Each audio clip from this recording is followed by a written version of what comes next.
If you have been making genuine, sincere efforts to eat healthier, there is something you need to know that almost nobody is telling you. A significant number of the foods sitting in your kitchen right now, foods you specifically chose because the label or the packaging or the conventional wisdom told you they were good for you, may be quietly damaging your liver every time you eat them. Not because you're doing anything wrong, because the food industry has become extraordinarily skilled at making harmful products look like health products. And your liver, which processes virtually everything you eat or drink before it reaches the rest of your body, is often the organ paying the price for that deception. This is not about foods that are obviously unhealthy. You already know not to eat candy bars and soda for breakfast. This video is about the foods marketed specifically as healthy choices, sitting on the healthy aisle of the grocery store, recommended by well-meaning friends and even some health professionals, that the evidence shows are working directly against your liver. By the end of this video, you will be able to walk through your own kitchen and identify exactly which of your healthy choices are not what they appear to be. Part 1. Why the liver is so easily deceived. Before we go through the specific foods, it helps to understand why the liver is particularly vulnerable to being harmed by foods that present themselves as healthy. The liver does not evaluate food based on marketing. It evaluates food based on its actual molecular composition. And that is precisely where the disconnect happens. The liver's primary vulnerability comes down to one specific compound, fructose, which we have discussed in detail in a previous video on fatty liver disease. As a quick refresher, fructose is unique among sugars because it can only be metabolized by the liver. Every other cell in your body can use glucose for energy. Only the liver can process fructose. When fructose arrives in large or frequent amounts, the liver converts the excess into fat and stores it locally, which is the direct mechanism behind non-alcoholic fatty liver disease. The problem with modern food marketing is that products can be loaded with fructose in the form of added sugar, high fructose corn syrup, or concentrated fruit sugars, while being marketed using language that signals health. Words like natural, no artificial ingredients, made with real fruit, gluten-free and low-fat, all create an impression of health that has nothing to do with the actual sugar content or the metabolic burden a product places on your liver. The liver does not care what the label says. It only responds to what arrives in the bloodstream. With that foundation, let us go through the specific foods that are most commonly mistaken for healthy choices while quietly working against your liver. Part 2. Flavored yogurt. Yogurt has one of the strongest health halos of any food in the grocery store. It is associated with probiotics, protein, and calcium, and for good reason, because plain yogurt genuinely offers all of those benefits. But the moment yogurt becomes flavored, and particularly when it is marketed toward children or as a dessert alternative, the nutritional profile changes dramatically. Many popular flavored yogurts contain between 15 and 25 grams of added sugar per serving. To put that in perspective, that is comparable to, or in some cases higher than the sugar content of a serving of ice cream. The probiotic and protein benefits that make yogurt genuinely valuable do not offset or cancel out the metabolic impact of that sugar load. Your liver still has to process every gram of that fructose-containing sugar, and it does so the same way it would process sugar from any other source. Greek yogurt in particular has built a reputation as a premium health food, and plain Greek yogurt is genuinely excellent, with high protein content and minimal sugar. But flavored Greek yogurt, vanilla, strawberry, honey, often carries the same elevated sugar content as standard flavored yogurt, just wrapped in more premium packaging and a higher price point. The Greek label does not protect you from the sugar content. The practical fix here is simple and does not require giving up yogurt at all. Buy plain, unsweetened yogurt, whether regular or Greek style, and add your own toppings: fresh berries, a small amount of honey, cinnamon, or chopped nuts. You control exactly how much sugar goes in, and in most cases, it will be a small fraction of what comes pre-mixed into flavored varieties. Part 3. Granola and breakfast bars. Granola occupies a strange position in the modern health food landscape. It is made from oats, which are genuinely a whole food with real nutritional value. But the way granola is typically processed and packaged transforms it into something quite different from its wholesome reputation. Most commercial granola is coated in oil and sugar, usually in the form of honey, brown sugar, or corn syrup, and then baked until it forms the crunchy clusters that make granola appealing. A typical serving of commercial granola can contain 12 to 20 grams of sugar, and because granola is dense and easy to overeat, many people consume 2 to 3 times the labeled serving size without realizing it. A bowl of granola with milk can deliver a fructose and refined carbohydrate load comparable to a sugary breakfast cereal, while carrying a health food reputation that the cereal aisle equivalent does not enjoy. Granola bars and breakfast bars deserve particular scrutiny because their packaging is specifically designed to communicate health. Words like whole grain, fiber, and protein appear prominently on the front of the package. But many of these products contain 15 to 25 grams of sugar per bar, frequently more sugar by weight than the small amount of fiber or protein they advertise. The ingredient list, rather than the front of the package, is where the truth lives. If sugar, corn syrup, or any syrup variant appears in the first 3 ingredients, the marketing claims on the front of the box should be viewed with significant skepticism. The practical alternative is to make your own granola at home using oats, nuts, seeds, and a controlled, modest amount of natural sweetener, or to choose a store-bought option specifically formulated with no added sugar, and verify this by reading the ingredient label rather than trusting the packaging claims. Part 4. Fruit juice and smoothies. This is perhaps the most important category in this entire video because the disconnect between perceived health value and actual liver impact is larger here than almost anywhere else in the grocery store. Fruit juice has an extraordinarily strong health reputation.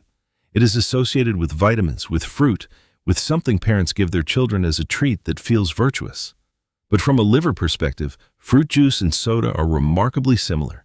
And in some specific comparisons, fruit juice delivers an even higher fructose load per serving than soda does. Here is why. When you eat a whole orange, you get the natural sugars contained in that orange, but you also get fiber, water content, and a chewing and digestion process that slows the absorption of those sugars considerably. When you drink the juice extracted from that same orange, and typically several oranges are required to produce a single glass of juice, you get a concentrated dose of fructose with the fiber removed, delivered in liquid form that your digestive system absorbs almost immediately. The liver receives a rapid and concentrated fructose load that it was never designed to handle from a single piece of fruit. This applies even to juices labeled 100% fruit juice with no added sugar.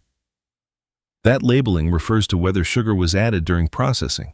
It says nothing about the total amount of natural fructose concentrated into the glass, and your liver processes natural fructose and added fructose through the exact same metabolic pathway.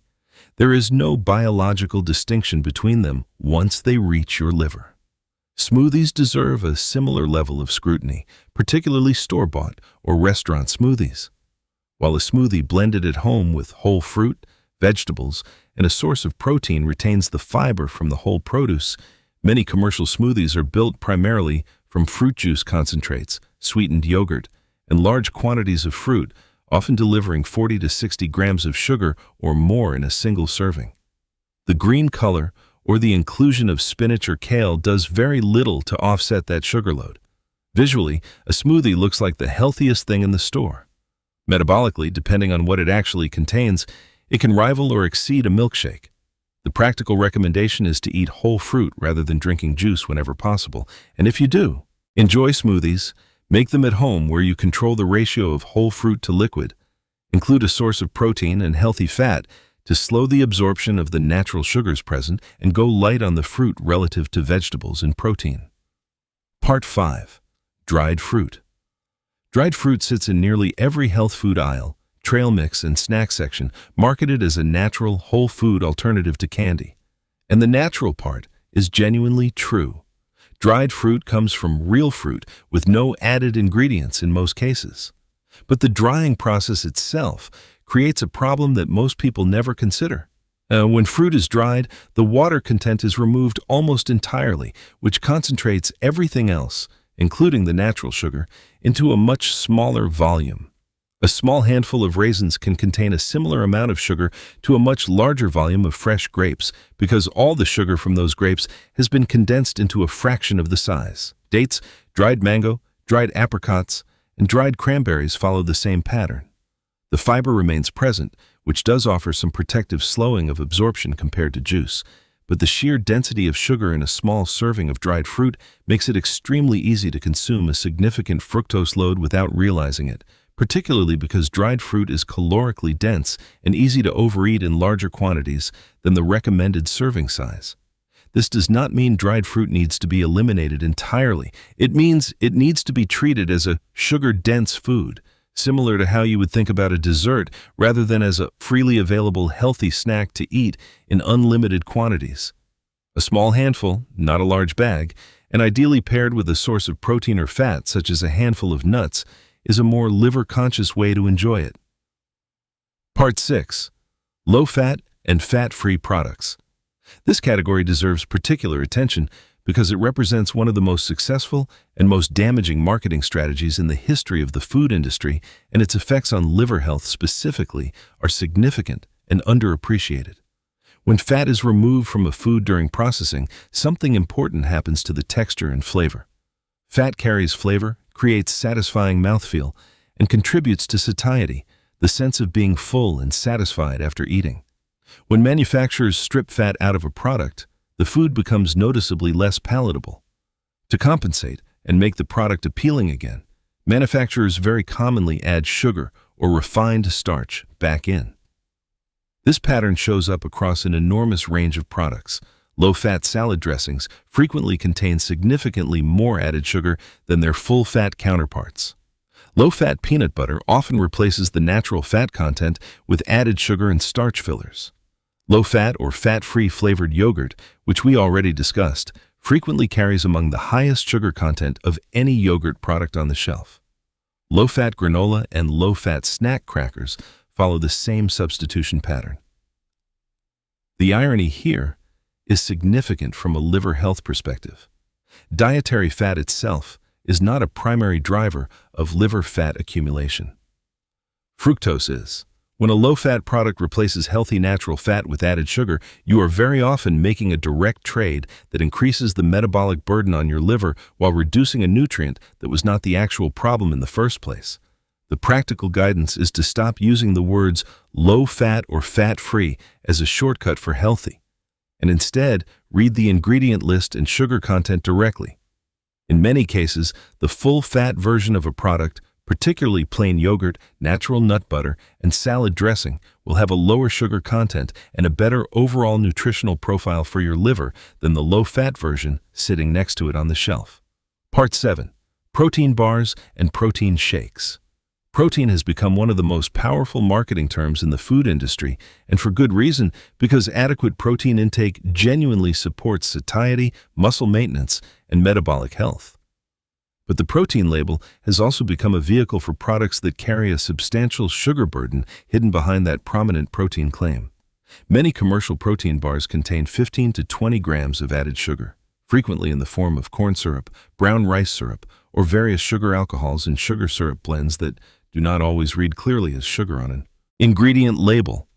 A product can legitimately advertise 20 grams of protein on the front of the package while also containing a sugar content comparable to a candy bar, and many consumers, reasonably trusting the prominent protein claim, never check the rest of the nutritional information. Protein shakes and ready-to-drink protein beverages follow a similar pattern. Many of the most popular and widely available ready-to-drink protein shakes contain added sugars or maltodextrin, a rapidly absorbed starch that behaves metabolically very similarly to sugar, specifically to improve flavor and palatability. The protein content is real and valuable, but it does not eliminate the metabolic cost of the sugar accompanying it. The practical recommendation is the same principle that applies throughout this video. Check the ingredient list and total sugar content directly rather than relying on the protein claim on the front of the package. Whole food protein sources, eggs, plain Greek yogurt, chicken, fish, legumes, and cottage cheese Deliver protein without the added sugar burden that many processed protein products carry, and in most cases should form the foundation of your protein intake, with processed protein products used as an occasional convenience option rather than a daily staple. Part 8. How to read a label like your liver would. Having gone through each of these categories, it is worth consolidating the practical skill that ties everything together, which is reading a nutrition label the way your liver experiences the product rather than the way the marketing wants you to experience it. The first step is to ignore the front of the package entirely.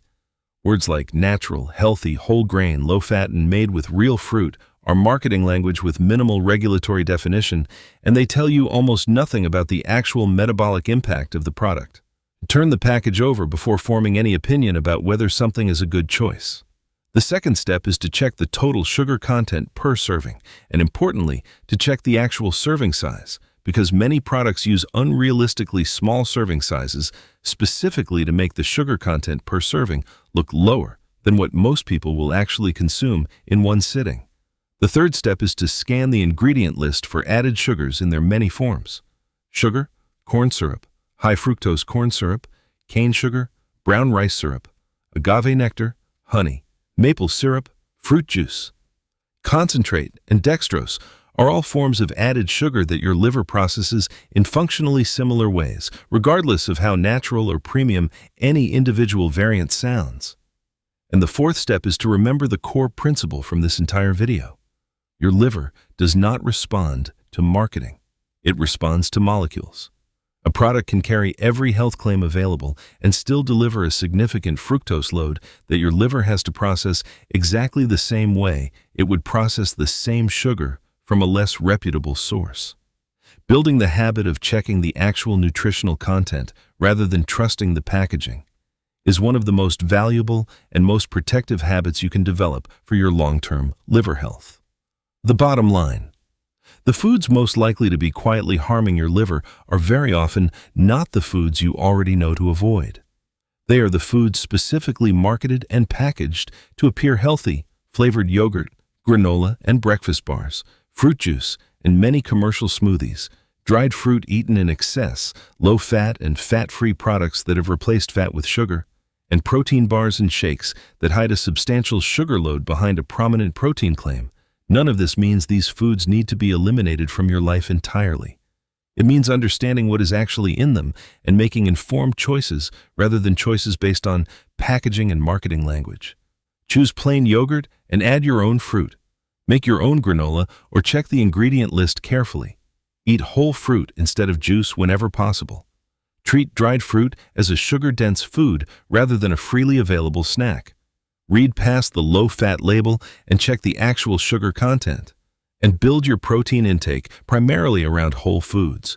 Your liver is working continuously to process everything you give it, and it deserves the benefit of you knowing what you are actually feeding it.